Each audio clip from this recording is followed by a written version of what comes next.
कहा मलाना चलते हैं। मैं कहा चलो, मुझे ऐसा नहीं है वो भेलपूरी बनाना नहीं है कि वो डाला और सेव पूरी सेव छिड़का। उन्होंने कहा तो हमारे लिए फिल्म बनाओ, फीचर फिल्म मतलब बिग कैनवस, और उसे पूरी तैयार हो गई। इट्स ए क्रिएटिव प्रोसेस, इसे क्रिएटिव अफसरों को पकड़ा जिन गधों ने वो नक्शे पास किए। द अनकॉमन पीपल अनकट में आपका स्वागत है। आज हम आपकी मुलाकात करवा रहे हैं विवेक मोहन जी से, जो शिमला से हैं। विवेक मोहन जी, आपका स्वागत है। मेरा पहला प्रश्न है आपसे, आपने फिल्म मेकिंग में आने की कब सोची? एक्चुअली जॉन लेनन का एक गाना है अ ब्यूटीफुल बॉय, उसके लिरिक्स हैं while you were making plans life was happening elsewhere, जिसको हम एक शब्द में कहें तो उसको कहते हैं डेस्टिनी। मेरा कोई ना बम्बई जाने का प्रोग्राम था ना इस मीडिया में ऐसे आने का वो था। नॉर्थ के थे, फौज का शौक़ था, और फादर डॉक्टर थे, उनको डॉक्टर बनाने का शौक़ था। तो वो रिबेल विद ए कॉज हमारा चलता रहा। तो मैंने सारे चांस एग्जॉस्ट किए, NDA, Indian military academy, combined defence services, officer training academy, but साथ साथ मैं लिखता भी था अखबार में लेटर टू द एडिटर, जिसको मैं LTTE बोलता हूँ, जो आप गलत मत समझें उसको। एक तो इंडियन एक्सप्रेस ट्रिब्यून था, इंग्लिश में लिखता था और हाथ से लिखता था। मेरी राइटिंग अच्छी थी, ब्लैक इंक में। अब हमारे फादर वैसे अफसरी नहीं थे कि उनके दफ्तर में जाके टाइप करवा ले बाबू से, हाथ से लिखता था। तो मेरे अक्सर 99% छप ही जाते थे लेटर टू द एडिटर। तो वो साथ साथ चल रहा था। जब फौज के चांस एग्जॉस्ट हो गए, डॉक्टर हमको बनना नहीं था, तब PMT होता था, नीट तो आजकल है। मैंने तो फॉर्म भी नहीं भरे, प्रेशर था। मैं कहा फॉर्म जब जाना है, जिस गाँव जाना नहीं उसकी राह क्यों पूछनी। And I was very crystal clear in life, क्या करना और क्या नहीं करना। क्या करना आपके हाथ में नहीं हो सकता, और अगेन डेस्टिनी प्ले। क्या नहीं करना वो कम से कम थोड़ा हाथ में रहता। तो राइटिंग मैंने इंडियन एक्सप्रेस में, एजुकेशन एक्सप्रेस एक सप्लीमेंट था, वहाँ पढ़ा कि एडवर्टाइजिंग का कोर्स है बम्बई में। ऑब्वियसली बम्बई से बेटर कौन सी जगह इन चीज़ों के लिए हो सकती है। तो वो कोर्स के लिए मैंने अप्लाई किया। मेरे लेटर टू द एडिटर के बेस पे उन्होंने मुझे वर्कशॉप के लिए बुलाया, जहाँ मैं टॉप किया। उसका कोई मतलब नहीं है, एजेंसीज़ में चक्कर लगाया अपना काम लेके। तो जैसे सो कॉल्ड स्ट्रगल कहा जाता है एक फिल्मी भाषा में बॉलीवुड की, हमारी भी एक थोड़ा सा। तो एक क्रिएटिव डायरेक्टर थे फ्रैंक सिमॉइस के, जो ताज एज इन होटल, उसका कैंपेन करते थे। तो उन्होंने कहा यार तुम्हारी इंग्लिश, तुम्हारा लिखना बड़ा अच्छा ना। मैं एक लेटर टू द एडिटर पढ़ा, यार तुम लिखते अच्छा हो, फिल्म में जाओ। तो हमारे लिए छोटे टाउन से थे, समझ ऐसे तो घर का माहौल अच्छा था, फादर पेंटर थे, सितारिस्ट थे, लिखते थे, ज्योतिष थे, साइकेट्रिस्ट भी थे। ऐसे एक्सपोजर उस सेंस में था, बिल्कुल गांव की तरह नहीं था, आइडिया था। बट फिर भी वो बॉलीवुड, इन ऑफ बॉलीवुड रहता आदमी उस टाइम। तो मुझे नहीं मालूम था ऐड फिल्म होती है, कॉर्पोरेट डॉक्यूमेंट्री होती है, ऑडियो विजुअल्स बनते हैं कॉर्पोरेट ये वो। उन्होंने कहा तुम फिल्म में जाओ। तो मैं कहा ठीक है। उन्होंने लिंटाज एडवर्टाइजिंग बात की। Lintas is acronym of Lever's International Advertising Services, जो हम ये साबुन तेल मशहूर सुनते इस्तेमाल करते हैं, उनका इन हाउस एजेंसी। तो मैं फिल्म डिपार्टमेंट में गया, वहाँ आपको तो ज़बरदस्त एक्सपोजर मिला। इंडिया की टॉप एजेंसी थी, इंडिया के टॉप एड फिल्म मेकर्स से काम करते थे, जो कई नाम बाद में फिल्म मेकर्स भी बने, बेस्ट ऑफ क्रू के साथ, बेस्ट मतलब टोटल एक्सपोजर। वहाँ मैंने एक फिल्म क्लब भी शुरू किया, क्योंकि कीड़ा था, एक सोशलिस्ट मेरा एक स्वभाव है। एक था कि कुछ मिट्टी से जुड़ा रहना चाहिए, एक मतलब थोड़ा सा अपने मतलब करना चाहिए। तो जिसको हम आर्ट फिल्म बोल देते हैं, जो अभी उस डेफिनेशन में जाऊंगा नहीं, नॉन कमर्शियल सिनेमा, उसकी तरफ थोड़ा रुझान था। तो वहाँ से फिर मैं जब वहाँ से रिजाइन, अब क्या होता है एक नौकरी छोड़ी तो दूसरी पकड़ लो, तो उसका तो जन्म जन्म की तरह जब तक मोक्ष नहीं मिलेगा चलता रहेगा साइकिल। मैं कहा इंडिपेंडेंट फिल्म मेकर बनना चाहिए। तो वहाँ से वो जर्नी स्टार्ट हुई। आपका स्कूलिंग और कॉलेज कहाँ से? यहीं से, शिमला से? यहीं पले बड़े, यहीं बचपन से जाकू आ रहे। यही अपना केंद्रीय विद्यालय, जिसको पहले हाटकोट बटलर कहते थे, फिर सेंट्रल स्कूल बना, जाखू में ही है नीचे थोड़ा सा। और एक ही कॉलेज था ये, राजकीय महाविद्यालय। अभी कोएड हो गया, तब नहीं था। ये हमारे CM साहब तो हमारे कॉलेज से ही निकले हुए उसी टाइम का। आपकी एक डॉक्यूमेंट्री फिल्म है मलाना इन सर्च ऑफ, वो 1996 में शायद बनी थी। 98 में बनी थी, या 98 में रिलीज हुआ? 98 98 में 94 में स्टार्ट हुई थी, 4 साल लगे थे। 98 में वो बनी। उसको उसके लिए आपको राष्ट्रीय पुरस्कार मिला राष्ट्रपति जी से। आपने मौलाना पर फिल्म बनाने की क्यों सोची, डॉक्यूमेंट्री? वही अगेन बात, वो हिमाचल की फर्स्ट फिल्म थी जिसको राष्ट्रीय फिल्म पुरस्कार मिला। मेरे एक बचपन का दोस्त है और वो आपके कुल्लू साइड से ही है इसका, तो वो 10वीं के बाद गांव ले गया। मैं हिमाचल के ऐसे गांव गया नहीं था क्योंकि हम थोड़ा शहरी रहे हैं, तो ऐसे घूमते फिरते सेब पकड़ते, कभी इधर जा रहे उधर जा रहे, नगर की तरफ पैदल जा रहे हैं। उसने कहा मौलाना चलते, मैं कहा चलो, मुझे क्या मालूम। कहते नहीं, मैंने बोल तो दिया बहुत दूर है, बहुत चढ़ाई। मैं है क्या, तो उसने ब्रीफ में समझाया। मैं कहा अच्छा। अब वही डेस्टिनी की बात हुई, जब आप फिल्म मेकिंग में आए, जो मेरे प्रोड्यूसर्स थे, मेरे लॉजिस्टिक्स मेरे प्रोड्यूसर्स देखते थे जिन्होंने इंडिया में पैरेलल सिनेमा शुरू किया, मैसेज नियो फिल्म्स, तो उन्होंने कहा यार तुम ऐड फिल्म अच्छी बनाते हो, वो मेरे लिए प्रोड्यूस करते हैं। मतलब वो लक्ष्मी पार्ट वो देखते थे, सरस्वती पार्ट में वो कहते हैं ना दोनों का मेल होता नहीं है तो मैं ज़रा बनियागिरी में थोड़ा ढीला हूँ, तो उन्होंने कहा तो हमारे लिए फिल्म बनाओ, फीचर फिल्म। फीचर फिल्म मतलब big canvas, big think big. मैं कहा अरे बाप रे, एवढी बाबा। तब मौलाना का ख्याल आया, मैं कहा ये सब्जेक्ट है और ये यूनिक है। तो वहाँ से वो सिलसिला शुरू हुआ। फिर वो पत्र व्यवहार, आना जाना, रेकी, टीम, शूटिंग करते करते हमें 4 साल लगे। उसकी वजह ये थी क्योंकि अलग अलग जांच मेले होते हैं, आपको भी मालूम है, श्रावणी है, फागली है, रीति रिवाज, तो बार बार आके हम शूट करके। और सबसे बड़ी बात है स्क्रिप्ट पे, क्योंकि प्रॉब्लम क्या है कि मैं बोलने में हिचकिचाऊंगा नहीं, यहाँ हम सब ना अपने को ज्ञानी बने घूमते हैं। किसी से आप पूछ के देख लो, आप पूरा ज्ञान झाड़ देगा। और जो असली रिसर्च करने, उसको हमेशा डाउट रहना चाहिए। तो मैंने बम्बई में भी रिसर्च की सारी, मतलब बहुत, अब उस डिटेल में जाने का अभी कोई मतलब नहीं है। तो उस चक्कर में एक समावेश करने के लिए कि क्या क्या होना चाहिए, क्या नहीं होना चाहिए, उस स्क्रिप्ट के शूट तो हो गया था, वो 4 साल लगे बनने में। इसीलिए उसकी लेंथ भी 73 मिनट्स है, बड़ी ऑकवर्ड सी है, because we could complete that entire information in 73 minutes, not 70 और 75 जैसे फीचर फिल्म फिक्शनल में होता है। तो that was the start and and. What are the other films, documentary films you have made or short films you have made? There are many, बहुत हैं। अब क्योंकि आप धंधे में हैं तो कुछ ना कुछ करते रहेंगे, करवाते भी रहते हैं लोग। तो 2-3 का मैं जिक्र करूँगा। एक, मैंने एनवायरनमेंट पे शिमला का ही हूँ। मैं हमेशा हिमाचल या शिमला के सब्जेक्ट ढूंढता था, क्योंकि हम नहीं करेंगे हमारा काम, हम अपने बारे में दुनिया को नहीं बताएंगे तो दुनिया तो उल्टा सीधा करके आगे प्रचार, जो मौलाना के लिए काफ़ी हुआ। अब उस डिटेल में मैं जाना नहीं चाहता, बहुत भ्रांतियाँ थी उसको लेके भी। स्पेशली एक आजकल बड़ा रिवाज चला, फैशन बन गया चिट्टे की बात करना। चिट्टा नहीं था but narcotics. So for home the jingle bell stall, पर्यावरण पे बनाई कि शिमला में एक समय में बर्फ़ पड़ना स्वाभाविक था। मतलब वो एक, अब बर्फ़ पड़ी, वो 5 मिनट क्या पड़ती है, वो रीलें फोटोएं खींच के भगवान भी दुखी हो जाता, बर्फ़ ही बंद कर देता। ये आ गया। तो क्लाइमेट चेंज ही हुआ है ना, ये सब क्लाइमेट चेंज हुआ है ना।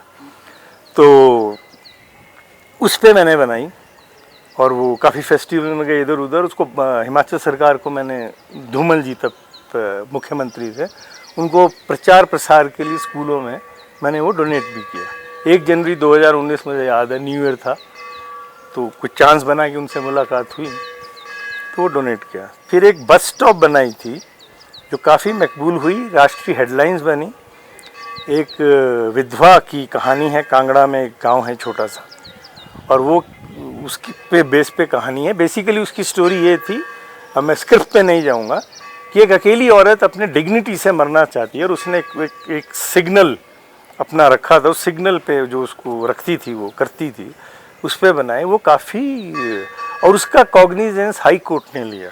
संजय करोल तब यहाँ जस्टिस थे, तो उन्होंने जब नेशनल हेडलाइंस पढ़ी तो उन्होंने कहा यार ये क्या है, जो प्रशासन इस तक द्वार तक पहुँच नहीं पाया। जो आजकल एक और फैशन है, प्रशासन आपके द्वार, वो कितना पहुंचता नहीं पहुंचता, जिनके द्वार हैं उनको ही मालूम है। तो उसका काफ़ी असर हुआ और वो फिर उसको लीगली और एडमिनिस्ट्रेटिवली वो एक्शन लिया गया। तो डॉक्यूमेंट्री का, शॉर्ट फिल्म का मतलब भी यही होता है, आप सोशल चेंज लाना चाहते हैं और बेटरमेंट ऑफ सोसाइटी या अवेयरनेस ऑफ सोसाइटी करना चाहते हैं। It was successful in that sense. और ऐसे ही और भी हैं। शिमला में बहुत सारे सब्जेक्ट्स हैं, शिमला की हिस्ट्री को लेके भी, शिमला के इतिहास को लेके, कॉलोनियल जो समय था, प्री इंडिपेंडेंस का समय था, और यहाँ पे बहुत सारी ऐसी चीज़ें हैं, सब्जेक्ट्स हैं जिन पे फिल्में बनाई जा सकती हैं। आपके जहन में कुछ ऐसा है जो आप बनाना चाहते हैं? मेरे जो सोच और है ना थोड़ी अलग है। अब वो एक फिल्मी सा डायलॉग लगेगा कि मैं हट के सोचता हूँ, हट के स्क्रिप्ट है, वो नहीं है। रूटीन आइडियाज़ तो बहुत है। आइडिया कि हमारे अपने जीवन में, अपने जीवन के ही कितनी कहानियाँ हैं, है कि नहीं। तो मैं ज़्यादा जो मेरे दिल को छुए और उसको मैं बनाऊँ, क्योंकि मैं उसको जस्टिस कर सकता हूँ, और वो फिर देखने वालों और सुनने वालों और एक्सपीरियंस करने वालों के दिल को भी छुएगी। Just making for the sake of making, एक प्रोलिफिक फिल्म मेकर बन जाना, वो सब कचरा भी बना रहे हैं, और नो, एक ऐसी चीज़ बनाओ मुगल आजम की तरह, टाइम भी वैसा ही लगे, याद भी उतनी रहे, इम्पैक्ट भी उतना बढ़े। और बाकी आपने कॉलोनियल हिस्ट्री में, आई एम हिस्ट्री को तो मैं, history has no date. History को मैंने हमेशा कहा है कि it is always his story, जिसकी लाठी उसकी भैंस, जिसने जैसे इंटरप्रेट किया वो हिस्ट्री बन गई, है ना। आजकल उस पर ही बड़ा विवाद चला हुआ है, एक विचारधारा कुछ कह रही है, एक विचारधारा ने अपना ही कुछ कर रखा है। तो मैं उस कॉलोनियल पास में जाना नहीं चाहता। हमें आज़ादी मिली है, हम क्यों उस बात को बार बार याद करें। And that is not history, that is very recent history, 100, 200, 300 साल, और वो बड़ी पॉजिटिव तो नहीं है ना। हम थे तो मतलब वो हिस्ट्री में इसका जिक्र नहीं, पर कहा जाता था ना, माल पे कुत्तों को और हिंदुस्तानियों को आने नहीं दिया जाता। लेकिन हमारे मुंबई की जो फिल्में हैं उसमें हम तो हिस्ट्री पे ही फिल्में बनाते रहते हैं। But that history is different, that is Indian history, not necessarily colonial history. अब जैसे अभी मेरे एकदम करेक्ट, तो अरे आप पूछना चाह रहे हैं कि मैंने क्यों नहीं बनाया? नहीं, हाँ। नहीं, आपने जिक्र किया कि ये हिस्ट्री पे फिल्में नहीं नहीं, मैंने ये नहीं कहा। मेरे को वो अट्रैक्ट नहीं करता। मैं समझता हूँ हिस्ट्री इज हिज स्टोरी। मैं रिपीट करूँगा, वो जिसकी लाठी उसकी भैंस, मैं फिर रिपीट करूँगा। मुझे उसमें इंटरेस्ट नहीं आता, क्योंकि समाज में इतना दुख दर्द है, मुझे उसमें इंटरेस्ट आता, किसी की आवाज़ को एम्पलीफाई करना। हॉलीवुड की भी कितनी सारी फिल्में हैं होंगी, वो वर्ल्ड वॉर 2 पे बन रही है, वर्ल्ड वॉर 1 पे बन रही है। स्पिलबर्ग को अभी भी लगता है कि और फिल्में, but that historical films are not documentary films kind of, वो फिक्शनलाइज्ड हैं। जैसे आपने स्पिलबर्ग का जिक्र किया, उनकी वो जो जिसको ऑस्कर मिला था, बहुत लेट जाके उनको ऑस्कर मिला था, नो नॉट सेविंग प्राइवेट रैन, वो जूश शिंडलर्स लिस्ट, एक जू जो एक जर्मन जूस को बचाता, वो that's a story, that's a human story. Historic backdrop है, एक परिवेश है, एक पृष्ठभूमि है, but that not history types, fictionalise है। और स्टोरी निकाल के, अब वॉर्स की तो कितनी स्टोरी है, त्याग की है, बिछड़ने की है, प्रेम की है, वो एंगल्स है, that doesn't make it a historical. तो वो डॉक्यूमेंट अलग हो जाती है। मैंने ऑस्कर शिंडलर की डॉक्यूमेंट्री भी देखी है, फिल्म तो देखी स्पीलबर्ग की, वो पूरी लिस्ट दिखाई है उसमें, कौन कौन बचाए थे Jews. That's a different thing. But हर एक का अपनी सेंसिबिलिटी होती है। श्याम बेनेगल जो हमारे हैं, उन्होंने हमेशा एक वर्ड यूज़ करते हैं, सेंसिबिलिटी। मेरी जो है मैं वही बनाऊंगा, और क्योंकि वो तब अच्छी बनेगी।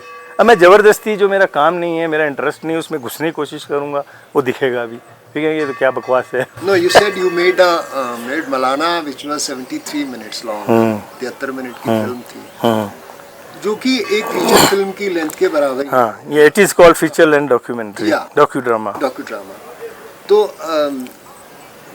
आपको लगता है कि आप फीचर फिल्म का एक अटेम्प्ट कर सकते हैं? एक अटेम्प्ट, बहुत अटेम्प्ट किए हैं, बट वो पर्दे पे नहीं आई, लोगों के सामने नहीं।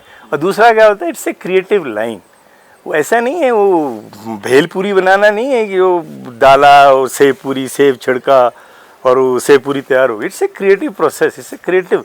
वो और इसमें क्या है, जैसे और विधाएं हैं, डांस आप अकेले करना शुरू कर दो, पेंटिंग ब्रश उठाओ, कैनवस पे शुरू हो जाओ, लिखना तो और आसान है, आसान इन द सेंस फिजिकली बोल रहा हूँ, पेन उठाया, पेपर उठाया, आजकल तो चलो कीबोर्ड वगैरह लिखना शुरू। Film making is a team work. वो कहते हैं ना शनि शुक्र राहु मंगल बुध, वो सब इकट्ठे एक लाइन में आना चाहिए। वो शनि ऊपर नीचे हुआ, राहु केतु ऊपर नीचे हुआ, सारा का आइडिया वहीं का वहीं रह जाता। तो ऐसा नहीं, कोशिश नहीं की, बनी नहीं है और अभी भी है, बट अपने स्टाइल की, अपने सेंसिबिलिटी। मैं इसलिए ये बात कह रहा हूँ और इस पे जोर दे रहा हूँ क्योंकि आपको राष्ट्रीय पुरस्कार मिला हुआ है, तो राष्ट्रीय पुरस्कार विजेता से लोग एक्सपेक्ट करते हैं। ना, मैं लोगों के एक्सपेक्टेशन से नहीं जीता हूँ। मैं अपने, जैसे मनोज कुमार ने भी कहा, मैंने वो फिल्में बनाई जो दिल से बनाई, अच्छी बने बुरी बने, पसंद आए ना पसंद आए, नो एक्सपेक्ट, वो एक्सपेक्ट बहुत करेंगे। सी मैं जैसे फिल्में देखता हूँ, हाँ, ठीक है ना, हाँ, मैंने जैसे मान लीजिए आपकी एक फिल्म देखी, मुझे लगता है कि मैं आपकी दूसरी फिल्म देखूं। हाँ करेक्ट, देख हाँ। तो बनाने तो दो ना। तो मैं ये कह रहा हूँ क्योंकि बनने तो दो। जब आप एक स्तर पे पहुंचते हैं जहाँ पे आपको राष्ट्रीय पुरस्कार मिला है, people expect that they want to see another film of yours. ये टैग का क्या है, ये टैग का ना कई बार वो नेगेटिव भी हो जाता है कि आप ना, आपसे एक्सपेक्टेशन, जैसे आपने कहा, आप लोगों के एक्सपेक्टेशन चलोगे ना तो आप जी नहीं पाओगे। आप अपने मन की करो, जैसे वो एक कहा भी है ना, खाना अपनी पसंद का, कपड़े दूसरों की पसंद के। एग्जैक्टली, आई एग्री हाँ। With that. मेरा प्रश्न ये है, जैसे शेखर कपूर की बैंडिट क्वीन आई। अरे भाई इतने बड़े बड़े नाम। No listen. शेखर कपूर की बैंडिट क्वीन आई, उसके बाद लोग उम्मीद कर रहे हैं कि वही और फिल्म बनाए। हाँ तो बनाई ना, उन्होंने बनाई, जब लेकिन क्वीन, इंडिया में कोई नहीं बनाई। हाँ तो नहीं बनी होगी ना, ये नहीं, सी एज आई सेड, इससे क्रिएटिव प्रोसेस है, टीम वर्क। ये नहीं कि कोशिश करते नहीं हैं लोग, इससे passion, it's not a profession.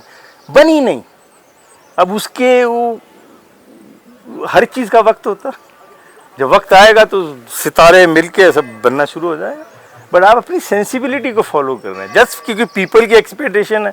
अच्छा सपोजिंग बना ली, चलो आपके थ्योरेटिकली मैंने बना लिया और हुआ बकवास, अरे क्या बकवास फिल्म बनाता है यार, वो लोगों के मुंह बंद करा सकते हैं आप क्या? ये not only that I am psychiatrist son, मैं खुद भी बहुत सुलझा हुआ बंदा हूँ, स्पिरिचुअल बंदा हूँ, इसीलिए हम इस सेटिंग में शूट भी कर रहे हैं। मैं I don't get affected by what people से और व्हाट पीपल एक्सपेक्ट, नो। अब दे रियली लव मी, या मेरा छोड़ा हुआ जितना भी काम हुआ, जितना बॉडी ऑफ वर्क है, जो भी है, उसको अप्रिशिएट करते हैं, they better wait for my next product. आप शिमला के बारे में चिंतित रहते हैं, यहाँ पेड़ कट रहे हैं, यहाँ घर बन रहे हैं, यहाँ घर बहुत ज़्यादा बन रहे हैं और ज़्यादा बन रहे हैं, सड़कों में इतना ट्रैफिक है कि आप आधा घंटा पौना घंटा फंसे रहते हैं, और आप शायद पिछले 10 या 12 सालों से इसके प्रति और अधिक चिंतित हैं। लेकिन आपका जो दूसरा पहलू है, बच्चों के लिए छोटे प्लेग्राउंड चाहिए, बच्चे कहाँ जाएंगे खेलने, बच्चे रिज पर नहीं खेल सकते। तो मैं जानना चाहता हूँ कि उस विषय को लेकर आपने किन किन लोगों को अप्रोच किया और आपको कहाँ तक सफलता मिली? नहीं अप्रोच है, अब आपने बड़ा अच्छा कहते हैं ना, दुखती रग पे, हाँ ये नीचे ही ग्राउंड है जहाँ पे अभी प्राइवेट प्रॉपर्टी होगी रेस्टोरेंट की, यहाँ बचपन में खेलने आते थे, छक्का मारो बॉल खड्ड में, और ढूंढने जाते थे अपनी रबड़ की, मिलती थी किसी और की लेदर की, ढूंढने जाओ अपनी लेदर की, मिलती थी किसी और की जुराब में बनाई हुई। तो और हम सरकारी स्कूल से पढ़े थे, थोड़े बेटर स्कूल से पढ़े थे शिमला, क्योंकि इसकी टोपोग्राफी ऐसी, हाँ था तो सरकारी ना, तो उसकी टोपोग्राफी ऐसी, हम लोअर हिमाचल तो है नहीं, कांगड़ा वगैरह ये वो, तो ग्राउंड की कमी रही थी। प्राइवेट स्कूलों में थे, प्राइवेट में हमें एंट्री नहीं थी, वो चौकीदारी भगा देता था। अगर आपका कोई दोस्त है, पड़ोसी है, तो चलो स्कूल के नाम पे ले गया। तो वो मुझे हमेशा टीस रही कि यार यहाँ, आजकल फिर वो मैं दोबारा रिपीट करूँगा, चिट्टा की भाषण देना और कार्यक्रम करना एक फैशन बना हुआ है। मेन प्रॉब्लम क्या है, बच्चों को आउटलेट किधर है? प्लेग्राउंड से बेटर कौन सा हो सकता है? और जो एक, जैसे आप क्लास में जाते हैं, स्कूल में क्यों जाते हैं? आप बैठ के घर पे नेट पे भी पढ़ सकते हैं, पर स्कूल में जाना, एक माहौल में जाना, एक इंटरेक्शन करना, वो असली ग्रोथ है। ये रटे मार के एकेडमिक्स करना is not wisdom and knowledge, वो नौकरियों के लिए। तो वो मेरे दिमाग में आया, तो ये एक्चुअली जो शिवाजी पार्क ऑफ शिमला इसका टाइटल रखा था। शिवाजी पार्क बम्बई में एक मशहूर जान, जिसको नर्सरी ऑफ क्रिकेट कहते हैं, तो वहाँ से मैंने SOS जोड़ा। SOS mean emergency, now it's an emergency call. तो वो एक्चुअली फीचर फिल्म बननी थी। चिल्ड्रन फिल्म सोसाइटी में मेरी प्रेजेंटेशन भी हुई, और लेट कुंदन शाह चेयरमैन थे, जिन्होंने मशहूर जाने भी दो यारें बनाई है, इंडिया की best satirical black comedy. He loved it. और अमोल गुप्ते थे, जिन्होंने तारे ज़मीन पे, ये सब बोर्ड पे थे। मेरी मीटिंग हुई, दे लव्ड इट। और अमोल गुप्ते को तो आइडिया ही बड़ा पसंद आया कि जुराब में वो अखबारें डाल के या एक सिल के बॉल वगैरह दे, वो मराठी प्लेन से थे, उनके लिए तो बड़ी अद्भुत जैसी बात थी। समहाउ वो बनी नहीं। तब ये मोबाइल्स आ गए, मैंने आईफोन भी इसीलिए ख़रीदा। मैं क्या नहीं बनी, कोई नहीं, फिल्म बननी चाहिए, has to see the light of the day. मैं शिमला आया, जो आता रहता हूँ, हर संडे 6 महीने तक रिज पे जाके बच्चों को खेलते शूट करता रहा, जो भी होता था, पुलिस आ रही है, भगा रही है, ये हो रहा वो हो रहा। उस जगह के लिए महात्मा गांधी की मूर्ति के नीचे विकेट बनाना चाहते थे, तो पहले जो आया उसने विकेट घेर ली। वो सब करके 6 महीने की फिल्म बनाई, जो अपने फादर के बर्थडे में 2017 में विक्रमी संवत था उस दिन रिलीज़ की। उसकी मेरी पूरी स्ट्रेटजी थी। मैं ऐसे आउट ऑफ द ऐसे हवा में ना बात करता हूँ ना हवा में काम होता, पूरा प्लानिंग था। बिकॉज म्यूनिसिपल कॉरपोरेशन के इलेक्शन आ रहे थे 2017 में। मैंने कहा इस मुद्दे को उठाना चाहिए, फिल्म के थ्रू एक ग्रुप बनाना चाहिए, जो फेसबुक ग्रुप बनाया, जो आपको मालूम है बहुत पॉपुलर हुआ, इंग्लिश मीडिया में बहुत रेगुलर आर्टिकल्स आए, वर्निकुलर प्रेस में भी आए, लोकल सब में आया। और उसका सक्सेस ये मिला, 5 साल में लगातार page almost every day update करता था। ये नहीं कि बना लिया टेक्निकली और फिर वो लाइक्स बाय नलाइक्स पे चल रहे हैं, अब वो नहीं, it has to serve its purpose. तो उसका क्या हुआ, यहाँ पे लेटर स्टेज में आके पानी, पार्किंग और पार्क शब्द जुड़ गया। जहाँ जिसको मिली पार्क बनने शुरू हुए, हमारे संजौली में बने थे। अनफॉर्चुनेटली हमारी व्यवस्था ऐसी है, जब सरकारें चेंज होती हैं, एडमिनिस्ट्रेशन चेंज होती हैं, पहले काम आधे अधूरे रह जाते हैं, पहले काम हटा के नया चेप दिया जाता है। वो संजौली का ही ले लो, जहाँ पे अभी वो ओवर ब्रिज आ गया, वो नाना नानी पार्क सीनियर सिटीजन बनाया था पार्क पहली गवर्नमेंट ने, अभी वो सारा कवर होगा, उसका नामो निशान नहीं है। तो अब इसमें तो हम हेल्प नहीं कर सकते। My job was to create awareness which I did, और अभी फिर से उसकी बात रिवाइव होगी। बल्कि मैं मेयर साहब से मिला भी था, चौहान साहब से। मैं क्या बताइए मैं क्या कंट्रीब्यूट कर सकता हूँ। यहाँ सबसे पहले डर तो था, पैसे तो नहीं मांगेगा। मैं तो जा के अपनी जेब से खर्च के यहाँ काम किए हुए। दैट इज़ नॉट माई मंशा। मंशा this is my home town, I want to contribute, either take it or leave it. तो वो चल रहा है अभी।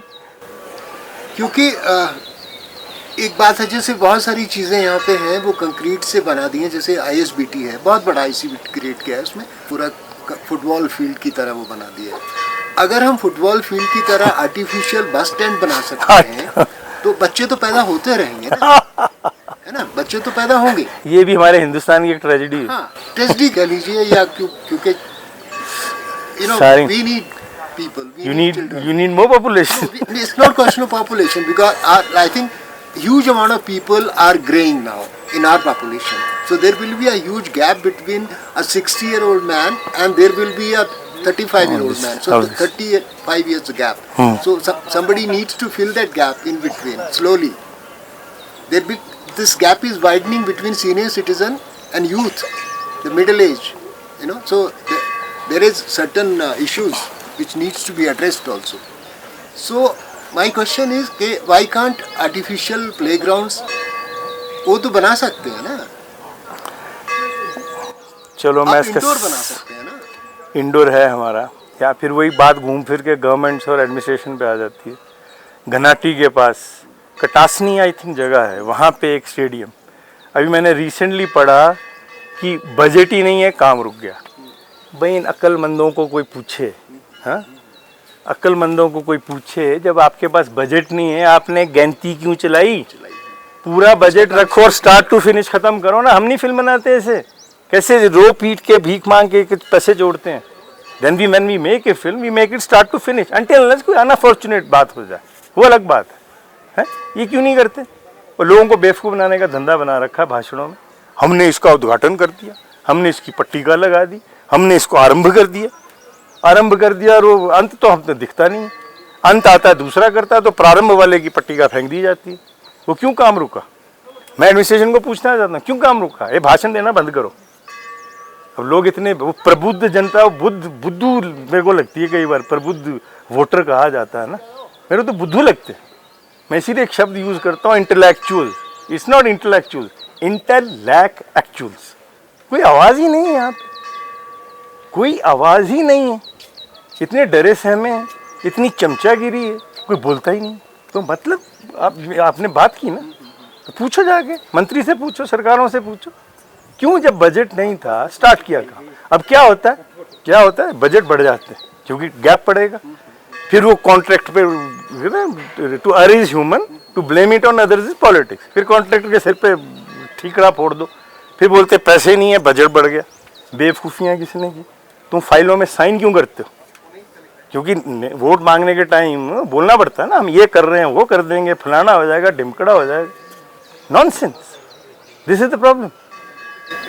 अभी 2023 में और 22 के अंत में और 2023 जुलाई में बहुत सारे लैंडस्लाइड हुए, बहुत सारे फ्लैश फ्लड्स आए और शिमला में बहुत सारी बिल्डिंग्स गिर गई, बहुत सारे पेड़ गिर गए, तबाही होगी। और हमारे पास जो रेस्क्यू टीम्स हैं उनके पास शायद मॉडर्न इक्विपमेंट नहीं है उन चीज़ों को हैंडल करने के लिए, वो एयरलिफ्ट करवा के मंगवाई गई। आप अगले 5 साल में शिमला को कैसे देखते हैं? क्योंकि नेचर से हम directly we are fighting against nature, we are constructing mindlessly, right, and we are not taking care of the civic problems. We don't really bother about anything, like hundreds of cars each day without realizing कि हमारे तो पास इतनी सड़कें ही नहीं है, हम traffic को control कैसे करेंगे? एक आदमी अकेला गाड़ी चला के शहर में निकल जाता है। तो आने वाले 5 सालों में, क्योंकि ये ज़मीन तो फैलेगी नहीं ना, तो आप शिमला को कैसे देखते हैं? ये मेरा अंतिम प्रश्न है। ये बड़ा आपने कॉर्पोरेट स्टाइल क्वेश्चन पूछा। बम्बई में अक्सर ये पूछा जाता है, where do you see yourself in next 5 years? No, I'm not about you. I'm talking about. I know. आप सच पूछे? मैं चाहता हूँ मेरी आंखें ही बंद हो जाए, मैं देखूँ ही ना, क्योंकि ये जो हमने देखा है, जो शिमला में एच नहीं था, अब एच लगने से वो हेवन की बजाय हेल बन गया, मैं देखूँ ही ना। मैं तो ये प्रभु है पीछे इनसे दरख्वास्त करता हूँ कि आंखें बंद ही करें, क्योंकि इसका बेड़ा गर्क और होने वाला है। ओवर पॉपुलेशन की आपने बात, प्रॉब्लम क्या है? शिमला को राजधानी तो बना दिया, अब अंग्रेजों की जो बिल्डिंगें थी वो तो भागे, वो तो इन्होंने घेर ली, कुछ ने क्वार्टर ले लिए, कुछ ने अपने रेजिडेंस ले लिए, कुछ ने दफ्तर बना लिए। अब जो इतने आपने, वो कहाँ है? डिसेंट्रलाइज कब से बात चल रही है, कब से बात चल रही है? फिर रोएंगे पैसे के लिए। अच्छा, आपने आपदा की बात की, इट इज नॉट आपदा, don't blame nature, stop blaming. हाँ नहीं, I am not telling you, I am not telling you, I'm answering my question to administration, government, people, everybody. You, me, cameraman, you, anchor, सब everybody. Man-made disaster. Of course. अब कुल्लू के आप हैं, कुल्लू मेरा भी दूसरा घर है? आप जा के नदियाँ, जब पानी नहीं होता, जाके बिल्डिंगें बना लेंगे, जब पानी आएगा तो बिल्डिंग, आपदा। उन अफसरों को पकड़ा जिन गधों ने वो नक्शे पास किए, उनको पकड़ा, करप्ट लोगों को। यहाँ पे एक बिल्डिंग गिरी थी कृष्णा नगर में, उसके वीडियो 1000 बार दिखा के मुझे फ़ोन आने शुरू हो गए बम्बई से या इधर से, आप तो सेफ हैं, हैं? अरे यार, एक बिल्डिंग को अब 1000 बार गिराओगे तो सारा शहर ही गिर गया ना फिर तो। It is man made disaster. अब आपने भी अखबारों में पढ़ा होगा, मैं डिटेल में नहीं जाऊँगा। ये इंजीनियर पता नहीं मुन्ना भाई की तरह कौन से इंजीनियरिंग कॉलेज से आए थे, जिन्होंने 4 लेन का डिज़ाइन ही गलत बनाया कालका से आगे, वो चक्की मोड़। बचपन से आज तक हमने चक्की मोड़ पता ही नहीं था कौन है, और उस टाइम इतना सुना कि एक टूरिस्ट स्पॉट बन गया कि चक्की मोड़ कौन सा है यार, बचपन से जा रहे हैं कालका से। It's a man made disaster. So उसका कोई उत्तर नहीं है, आप कुछ के कर्म होते हैं, भुगत सारे रहें, और ठीक प्रभु से दुआ करो कि सब ठीक रहे। Why blame nature? ये पेड़ पौधे हमसे पहले थे, बंदर पहले थे, बोलना बंदरों का आतंक, ये अखबारों की बड़ी कंफर्टेबल सुर्खी है, बंदरों का आतंक, कुत्तों का आतंक। वो तुम कहाँ से आए? बंदर उतर गए, तुम भी तो आए ना। It was not your habitat, you made it, you created it. और उसको केटर करने के लिए फिर ISBT चाहिए, फिर फलाना पार्किंग चाहिए, फिर वो बिल्डिंग चाहिए, ये चाहिए, वो चाहिए, कंट्रोल ही नहीं। That answers your question. Almost, yeah. Almost, yeah. What do you do when you're free? Just sit. And do nothing. Do nothing. That itself, ये बहुत बड़ा आर्ट है, ये बहुत सधे हुए लोगों को आता है। मैं अपने मुंह में मिट्ठू नहीं बनूंगा। बहुत जरूरी नहीं है आपको हर चीज कुछ नहीं ऑक्यूपाई ही रहना चाहिए। विवेक मोहन जी, आपने हमसे बात की पर्यावरण के बारे में, फिल्मों के बारे में, और शिमला की वर्तमान स्थिति के बारे में। आपने हमें अपना समय दिया। आपका बहुत बहुत धन्यवाद।